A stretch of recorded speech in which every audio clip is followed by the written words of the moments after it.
Fala, nação, sejam todos bem-vindos. Abriu negociação. Como assim abriu negociação? Com quem? Galera, Portal Sulista aí, que cobre o Internacional, a revista aí, cravou que o Flamengo vai fazer um acerto essa semana com o Oscar, que é do Xangai da China aí. Vamos falar também, Gabigol deve ser titular contra o Palestinos. Isso mesmo, o Tite tá querendo fazer umas mudanças aí e essa seria uma delas, hein? Galera, trazer muita informação do nosso Mengão aqui. Então, se você quer ficar bem informado, taca o dedo like, se inscreve, não custa nada, é de graça. Simples assim. Você que fica aí de cantinho, taca o dedo no like, depois se inscreve. Flazoeira JF, seu canal de conexão com o Flamengo, nosso Mengão malvadão, que vai fazer a maior contratação do ano aí e nós vamos ganhar tudo. Põe fé? Comenta aí. Vou estar falando isso aí, galera. Família, meus amigos. Revista lá do Sul, né? Que cobre o Internacional lá. Revista Colorado. Cravou aí que o Internacional tem fortes interesses no Oscar. Oscar que está lá na China, no Xangai. Xangai Port, né? E o seu contrato lá está se encerrando. Se encerra no dia 30 de novembro de 2024. Sendo assim, a partir do mês que vem, ele já pode assinar um pré-contrato com qualquer clube. E aí sair no final do ano de graça. Ele não vai renovar, isso já é certo. Ele quer voltar para o Brasil. Ele que vai estar completando esse ano aí 33 anos. Um meio aí que joga muito, com passagem pela seleção brasileira. É ídolo lá na China. O pessoal diz não contar muito, porque lá na China o futebol é bem mais fraco. Mas a verdade é que se o Oscar vier para o Brasil, ainda tem muito mercado aqui para ele. Então, o Oscar, que é que é um dos maiores desejos aí do Internacional, inclusive quem revelou ele foi o São Paulo, mas ele se destacou mais no Internacional, então é conhecido como se fosse o clube assim, que ele é mais ídolo aqui no Brasil, é o Internacional. Então o Internacional está focado em contratar ele, só que quando eles chegaram lá, eles receberam a seguinte notícia: que o Oscar tem a palavra dada ao Flamengo desde dezembro de 2023. Lembrando que em 2022 o Flamengo teve para contratar o Oscar. O Oscar queria vir, mas o Xangai não liberou, não quis chegar a um acordo e ele está cumprindo o contrato. Quando foi em dezembro do ano passado, o Flamengo tentou de novo. Ele também quis vir, queria de qualquer jeito, só que o Xangai mais uma vez segurou.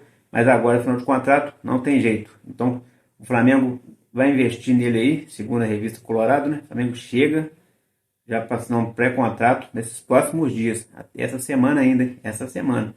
E ele vem de graça no final do ano. Mas o Flamengo ainda vai tentar fazer uma investida financeira para ver se ele já consegue vir em julho. Mas um detalhe é muito forte, porque essa revista cravou tudo isso. Só que quando foi consultá-la, quando chegou no Flamengo, né, foi contactar o pessoal do Mengão, que está por dentro das negociações, coisa e tal, eles desconversaram. Eles não disseram nem que sim, nem que não. Apenas falaram que o Oscar hoje é um sonho antigo.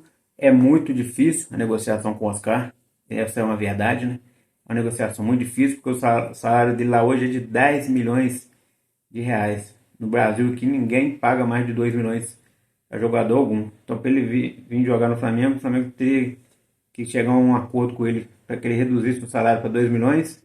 E aí sim, muita gente crava que isso aí seria de menos, que o jogador sabe dessa situação e que já teria até aceitado. Mas o Flamengo não desmente, mas também não confirma que vai acontecer isso. Então, galera, vamos ficar ligados, porque se a notícia está vindo de um clube que está, de uma revista que cobre um clube que deseja o jogador, e eles soltaram isso aí, eles não iam fazer isso, eles não iam valorizar um jogador que eles estão querendo comprar. Então, essa semana deve ser essa notícia aí que a gente tanto aguarda aí. Imagina Oscar no Mengão. Então taca o dedo no like e se inscreve, pra você não perder nada e ficar por dentro das novidades do nosso Mengão.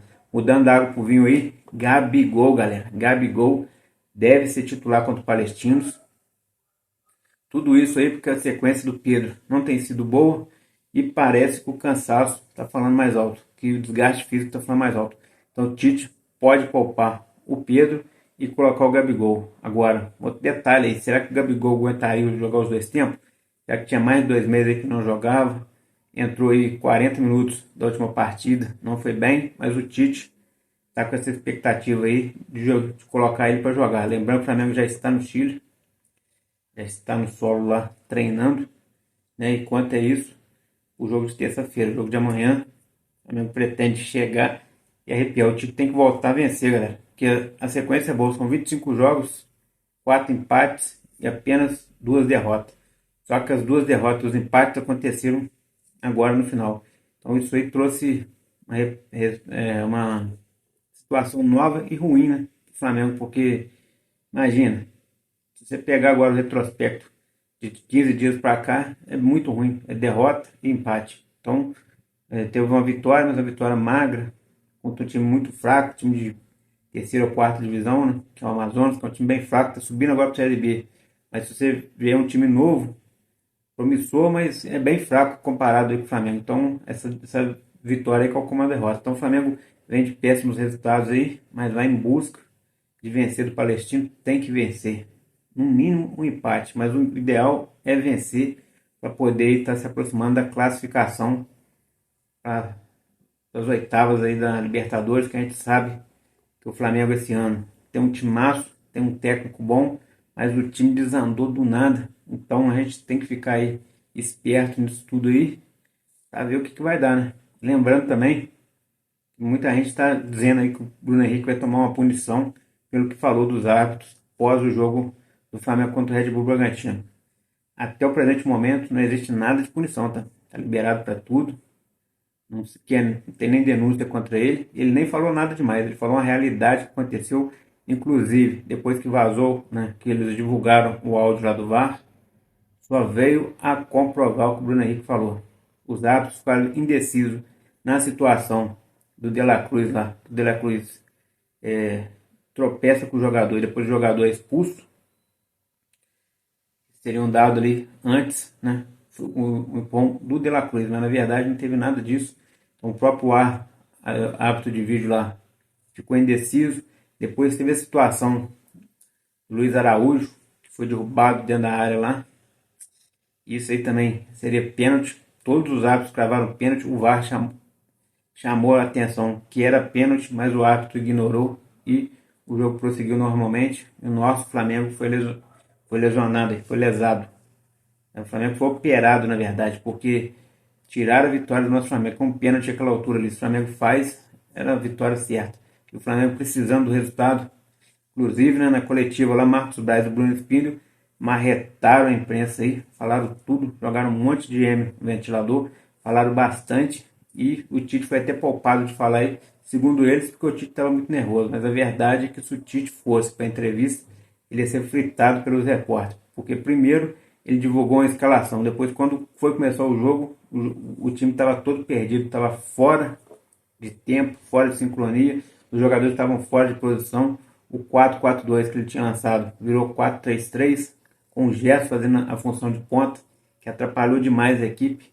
O meio de campo não conseguia ter ligação com o ataque, o time totalmente desconexo e o resultado foi esse aí. O Flamengo jogou até que no segundo tempo deu uma melhorada com a entrada do Luiz Araújo, e aí deu uma cadenciada. O Matias Vinha entrou bem também, mas mesmo assim não conseguimos o resultado. Então eles pouparam o Tite ali, já pensando na possibilidade. Se o Tite entra na coletiva ali e os repórteres fazem as perguntas que todo mundo queria fazer aí, no caso, por que ele insiste com o Gerson? O Gerson hoje não tá arrumando nada. O cara pega a bola no ataque, recua a bola muito lento, não consegue fazer o que ele já fez no passado, não tem condição de jogar de ponta, nem no meio ofensivo, ele tem que ficar no meio mais recuado. Se ele for para frente, ele não tem gás para voltar. Então, totalmente errado. E, então, uma das perguntas seria, do Gerson, outra pergunta seria por que não está utilizando o Matheus Gonçalves. Era jogo com o Matheus Gonçalves ontem, na ponta esquerda ali. Ele faz bem a função de meia armador. Então tinha vaga para ele, tinha vaga para o Lohan, e ele preferiu o Gerson. Atrapalhou todo o time ali. Então, mais ou menos, além do Marcos Braz e do Bruno Espírito ter que reclamar, eles também deram uma aliviada pro Tite, porque o bicho ia pegar pro lado do Tite. A gente sabe que a panela de pressão está forte em cima dele, a chapa está quente, mas foi poupado aí dessa pressão. Agora vamos aguardar e torcer. O Flamengo tem que vencer hoje não, amanhã, tem que vencer o Palestinos, tem que fazer esses 3 pontos aí, assumir o segundo lugar da Libertadores aí, passar, torcer para um tropeço aí do Bolívar. É muito difícil de tropeçar, mas pode acontecer. E se isso acontecer, aí o Flamengo pode assumir o primeiro lugar. O ideal é o primeiro lugar. Quem passa em primeiro tem a vantagem de fazer o segundo jogo em casa. Então isso ajuda muito. Porque no questão do Flamengo pegar um time de altitude, o segundo jogo em casa, é muito mais fácil de resolver. Porque se você acontece igual aconteceu com o Amazonas aí, ganha de 1-0 e tem que jogar lá na altitude, é difícil de segurar o resultado lá. Então tem que saber jogar com a regra do jogo debaixo do braço, tem que saber ter malandragem para administrar o jogo e tem que puxar isso aí também. Se o campo aqui, né, o fator campo, vai ajudar, tem que trazer o jogo para cá. O último jogo tem que ser aqui e não lá. Mas se der mole aí, empatar ou perder para os palestinos, aí vai ficar difícil até classificar. Mas se classificar já vai ser em segundo. Então, vencendo já vai ser difícil pegar o primeiro lugar, né? Porque o Bolívia está embalado aí. Pelo menos na Libertadores ele está embalado. No campeonato boliviano lá tá mal das pernas, mas no campeonato, na Copa Libertadores, ele tá bem até demais. Então o Flamengo tá nesse foco aí, não pode bobear, nem um instante, tem que ganhar, é vencer e vencer. Lembrando aí que se o Gabigol entrar, quem sabe com a movimentação diferente do Pedro, não conseguimos trazer esse resultado aí. Vamos ter a volta também do De Arrascaeta e do Cebolinha. Ambos estavam contundidos, vão estar voltando. Isso aí traz muito valor para o time. O Tite deve colocar aí Cebolinha no segundo tempo, ou possivelmente pegar, em vez de entrar com o Gerson na ponta direita ou Luiz Araújo, ele deve entrar com o Bruno Henrique na ponta direita e o Cebolinha na ponta esquerda. O De Arrascaeta ali fazendo a armação de meio de campo, já o De La Cruz um pouco mais atrás e voltar ali, né? Com certeza, para fazer a cabeça de área ali, ele deve lançar ou o Igor Jesus ou o Alan. Lembrando que o Gerson, para fazer essa função também, não consegue dar bem. Mas ele é o xodó do Tite. Então a gente vai ter que aguardar para ver o que vai dar. Mas só de voltar a Arrascaeta e poder contar com o Cebolinha, isso aí já dá uma força a mais pro grupo, né? O Arrascaeta é meio time. Mesmo não estando bem, ele sempre faz uma jogada ou outra que ajuda. Ele junto com o De La Cruz ali, eles fazem uma boa dupla, tem um excelente entrosamento. Deve ajudar o nosso Mengão aí a conquistar esses 3 pontos que é muito necessário. Tá difícil, mas é possível. Então é isso aí, galera. Taca o dedo no like, se inscreve. Flávio JF, aqui é mais Flamengo. Forte abraço, tamo juntos e é nóis.